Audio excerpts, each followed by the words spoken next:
3151 metai.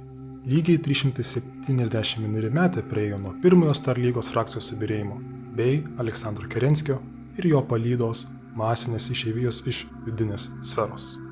Taip pat šie metai bus įamžinti kaip Star lygos sugrįžimo metai.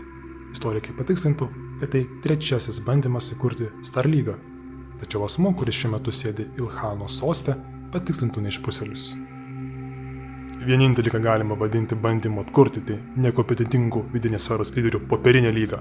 Mes, Kerenskio palikuonys, grąžiname tai, kas buvo lemta ir išpranašauta mūsų klano tėvo, pirmojo Ilkhano, Nikolajaus Kerenskio. Klausimas tai buvo, kuris klanas sugebės šį žygdarbį įgyvendinti. Alarikas vardas, buvęs Clanwolf Khanas, dabartinis Ilkhanas bei atkurtos Star lygos pirmasis lordas.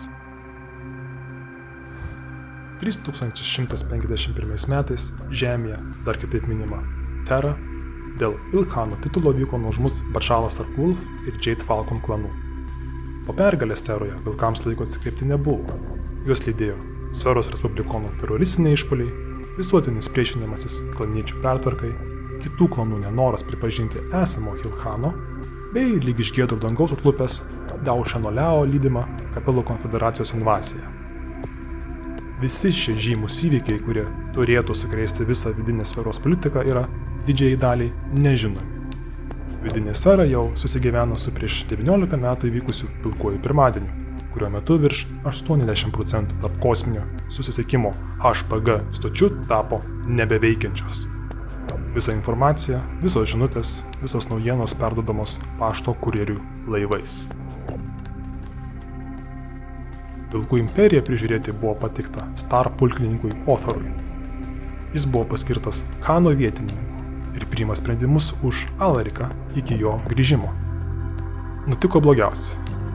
Aplink Terros sistemas metus turkęs chaosas užkirto komunikaciją tarp Vilkų imperijos ir Ilkhano Alariko vardo. Negana to, visa didžioji Vilkų armijos bei klanitiškai Tomano dalis buvo dislokuota į Terrą, su idėja, kad vidinės sferos jėgos neišdrįs pulti Vilkų, ypač kai jie nežino jų armijos pozicijų. Deja, šis tamsusis amžius laimina tuos, kurie nebijo rizikuoti, imtis veiksmų, kai kiti bijo, arba vis dar laukia to tinkamo momento. Sena Terros baltų citata puikiai tai apibūdina: kas nerizikuoja, tas negeria šampano. Mes nusikelsime į vieną iš Vilkų imperijos teritorijų, kurios sienos ribojasi su atkurta Star lyga. Centre pilka spalva pažymėta teritorija žymi Vilkų imperiją, kurioje praktiškai nėra aktyvios Vilkų armijos. Vietinę tvarką planetose palaiko karinė policija bei kitos sukarintos organizacijos, kurios buvo įkurtos Vilkų blitzkrygo metu. Šiaurės pusėje buvusios Sferos Respublikos teritorijos, kurias pasisavino Sakalai invazijos metu. Šios planetos lygiai taip pat nėra ginamos ir nėra žinoma, ar buvo palikta Sakalų sargyba ar atitinkama jai paklusni valdžia. Šiaurės rytų pusėje žydra spalva žymi Rashalhago dominiją, vidinės sferos didžiąją galią, kuri per 100 metų sugebėjo integruoti skandinavų kultūrą kartu su Clan Ghost Bear kultūra. Deja, neseniai vykęs visuotinis referendumas dėl prisijungimo prie Alariko Star lygos paliko visą šią šalį politiškai susiskaldžiusią. Tie, kurie norėjo prisijungti prie Star lygos, yra vadinami joineriai, arba tie, kurie priešinosi tam, deniers. Dešinėje pusėje Alariko atkurta Star lyga. Ji šiuo metu bando atsigauti po metus trukusio chaoso, tačiau galimai gali siųsti pasiuntinius į pasienio sistemas.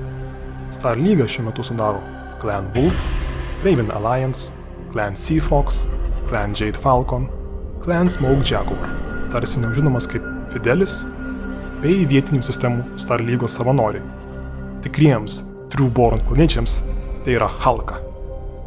Pietryčių pozicija matoma dalis Kapelų konfederacijos teritorija.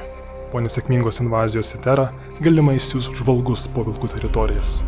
Iš pietų pusės violetinė spalva ribojasi Free Worlds League teritorija, kitaip tariant FWL, kuri norėtų atkurti jai priklausančias anksčiau pasienio protektoratą. 3152 metai. Birželis. Vidinės sferos jėgų SAFE bei Maskirovka žvalgybos tarnybos duomenimis apleistose Vilkų teritorijose vyksta begalė neramumų. Denebolo planetoje, Naujojo Avalono bažnyčioje, vyko mišios, kurios metu buvo paminėta skatinimas priešintis prieš klanų sistemą bei laukti gelbėtojų iš Respublikos grįžimo.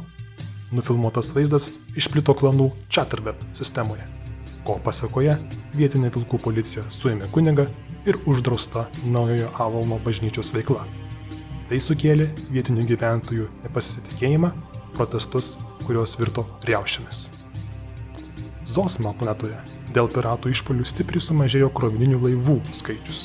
To pasekoje sparčiai pradėjo sekti planetos maistinės atsargos. Vietinė valdžia siunčia kurjerius su prašymu vilkus atsiųsti resursų ir dislokuoti papildomus aerospace dalinius. Kitu atveju gresia valdžios perversmai. Castor planetoje vyko FWL Covenant Worlds apskrities Steelguard karinio dalinio invazija. Vilkų karinė policija nesugebėjo pasipriešinti Steelguard mechams. Po invazijos Steelguard perėmė įkaitais vilkų Sipkos jaunuolius. Oliver planetoje 102 vilkų klasteris buvo sunaikintas nežinomų pilkos spalvos užpuolikų. Agresorių technika yra siejama su Sferos Respublika. Devil's Rock planetoje antrieji Lajo gardai susirėmė su 14-aisiais Atriano dragūnais. Vietinė vilkų policija atlikdama žvalgybą po Rodo metalurgijos kompleksą rado paslėptus sprogmenis, kuriuos juos detonavo. Abu agresoriai paliko šią planetą nieko nepešę. Nieko ypatingoje Lipton planetoje iš Rashalhago teritorijų kilę žaidėjo Juozo Swords of Wu piratai atrado slaptą Sferos Respublikos logistinę bazę. Jiems pasisekė, kad turėjo elektronikos genijų, kuris nulaužė apsaugos sistemą. To pasekoje piratai atrado prižiūrėtą, geros kokybės karinę ekipuotę, kurią galėtų pasisavinti arba parduoti juodojoje rinkoje. Bet negana to, jie atrado mechus. Pagaliau fortūna piratams nusišypsojo, tačiau džiaugtis jie daug laiko neturėjo. Po kurio laiko horizontai buvo pastebėta baltai žalia opozicija. Tai žaidėjo Tomo pirmieji Ghost pulko būrys. Tai Draconis Combine dalinys sudarytas iš visuomenės atmatų, kurie nėra verti tapti visaverčiais samurajais. Tai yra nusikaltėliai, jakuzos, pasiskolinės samdiniai, kurie patys turi rūpinti savo karinę ekipuotę. Kokiu tikslu jie atvyko į šias teritorijas yra nežinoma, tačiau galima spėti, kad atlieka svarbią žvalgybinę misiją. Po inirtingo abipusio susirėmimo Juozo Swords of Wu piratai gavo balso pranešimą, liepiančius juos palikti bazę. Nežinomas asmuo davė žodį, kad jie bus kompensuoti. Tačiau slapto susitikimo koordinates pateiks tik tada, jei jie sėkmingai pasitrauks iš logistinės bazės. Piratai pateikėjo nepažįstamų pasiūlymų ir sėkmingai pasitraukė, palikdami visą turtą First Ghost pulkui. Po kurio laiko First Ghost būrį toje pačioje bazėje pasitiko pabėgėliai iš Draconis Combine teritorijų. Pabėgėliai iš prieš 10 metų vykusio pilietinio karo, kurie palaikė Katana Tomarkos, Emikuritos ir Clan Nova Cat bandymą pašalinti tuo metu buvusią vietinę DCMS valdžią. Tai žaidėjo Džiugo būrys. Galų gale Tomo First Ghost būrys apsigynė nuo Džiugo išpuolio ir pasisavino jo ciklopo mechą.